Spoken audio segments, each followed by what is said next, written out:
জওয়ান কিংবা বুড়ো আল্লাহর কথা যে দিল দিয়া মনোযোগ দিয়ে আন্তরিকতা নিয়ে শুনে আল্লাহ তার জিন্দেগি ধীরে ধীরে বদলায়। কোনো গাফেল বদলায় না, অলস বদলায় না। বুজুর্গানে দ্বীন বলে আল্লাহ তাআলার দুইটা নাম আছে, আয-যাহির আল-বাতিন। এই দুই নামের অর্থ হলো, একটা নামের অর্থ হলো আয-যাহির, অর্থ হলো প্রকাশকারী, আল-বাতিন গোপনকারী, আবৃতকারী, যিনি গোপন রাখেন। আর যাহির মানে যিনি প্রকাশ করেন। তো মুফাসসিরিনে কেরাম বলেন, মুহাদ্দিসিনে কেরাম বলেন যে আল্লাহ তাআলা তার নামের গুণ আল্লাহ তাআলা তার পছন্দসই বান্দার উপরে প্রয়োগ করেন, ইলকা করেন, ঢালেন। আল্লাহ তাআলা তার রহমান নাম থেকে কাউরে রহমতের সিফাত তার মধ্যে দেন কিছুটা, ফলে তার দিল খুব দয়ালু হয়। এরকম অনেক গুণ আল্লাহ তার বান্দাকে দেন, বৈশিষ্ট্য। এটা আল্লাহ তাআলা কুদরতি নিজাম। তো আল্লাহ তাআলা এই দুই নাম আল্লাহ তার ইচ্ছা মতো তার কোন বান্দার উপরে জুহুর মানে প্রকাশকারী এই গুণটা দেন কাউরে, তো তখন দুনিয়া তাকে চেনে। আবার কারো উপরে আল্লাহ তাআলা ওই যে বাতেন গোপনকারী, তিনি এই গুণটা কাউরকে ঢালেন কাউরে, তো তাকে পৃথিবীবাসী চিনে না, তিনি শুধু চিনে। তাহলে এই জন্য অনেক আউলিয়া কেরাম এমন আছে যা করে গোটা দুনিয়া চেনে। আবার এমন লাখো লাখো আউলিয়া আছে আল্লাহর প্রিয় বান্দা কেউ চেনে না, পাহাড়ে জঙ্গলেই শেষ, ইন্তেকাল করছে, কেউ জানেও না, হাসরের ময়দানে দেখ। এই জন্য দোস্ত এটা একটা জরুরি বিষয়। কোরআন সুন্নাহর দৃষ্টিতে সংখ্যা পরিচিতি এটা কোনো বিষয় না। কোরআনুল কারীমের মধ্যে 25 জন নবী এবং রাসূলের নাম আছে। কতজন? তো মোট নবী রাসূল কি 25 জন? তো বাকিদের নাম নাই কেন? যাদের নাম নাই ওনারা ব্যর্থ।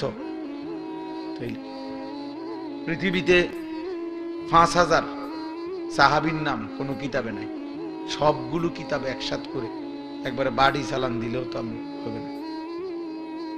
5000 সাহাবীর নামও একসাথে পাওয়া যাবে না। তো 1.25 লক্ষ সাহাবী তো বিদায় হজ্জের ময়দানে, আরাফাতের ময়দানে নবীজির সামনে ছিল হজের সময়। নবীজি যে বছর হজ করেছেন 1.25 লাখ সাহাবী ছিল।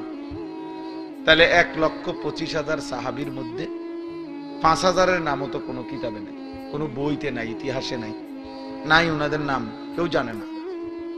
তাহলে যাদের নাম কেউ জানে না ওনারা ব্যর্থ তো আর কি, তাহলে সমস্যা কি?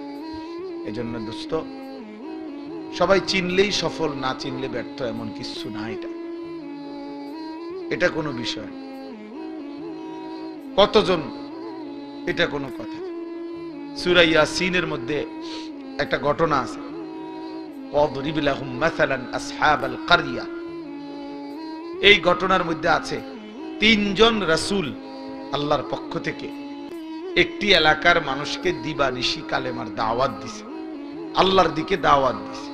3 জন রাসূল মিলে একসাথে দিন রাত মানুষকে কালেমার দাওয়াত দেওয়ার পরে ইমানদার হইছে ওনাদের হাতে এই পুরা সময় একজন। ওয়াজা মিন আকসাল মাদিনাতি রাজুলুন, এই যে রাজুলুন মানে একজন লোক, এই একটা লোক ইমানদার ছিল। তাইলে 3 জন রাসূলের দাওয়াতে কালেমা পড়ে মুসলমান হইছে, ইমানদার হইছে কয়জন?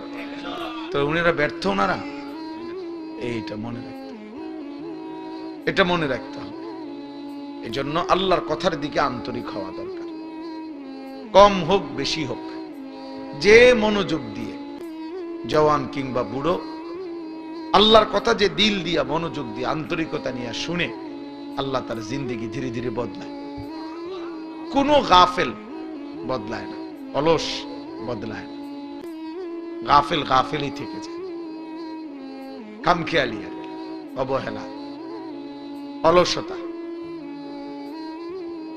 কোরআনুল কারীমের মধ্যে আছে আল্লাহ তাআলা আমাদের নবী সাল্লাল্লাহু আলাইহি ওয়াসাল্লামকে বলছে, এই যে এখন আমাদের প্রিয় ভাই মাওলানা মুফতি ইউসুফ বিন ইকবাল, আপনারা যদি কেউ শুনে থাকেন তার বয়ান, আন্দাজ করবেন যে সে কি পরিমাণ পড়াশোনা করছে। রাসূলুল্লাহ সাল্লাল্লাহু আলাইহি ওয়াসাল্লামের শত শত হাদিস আল্লাহ তাআলা তার কলিজায় সিনার মধ্যে মুখস্থ রাখছে।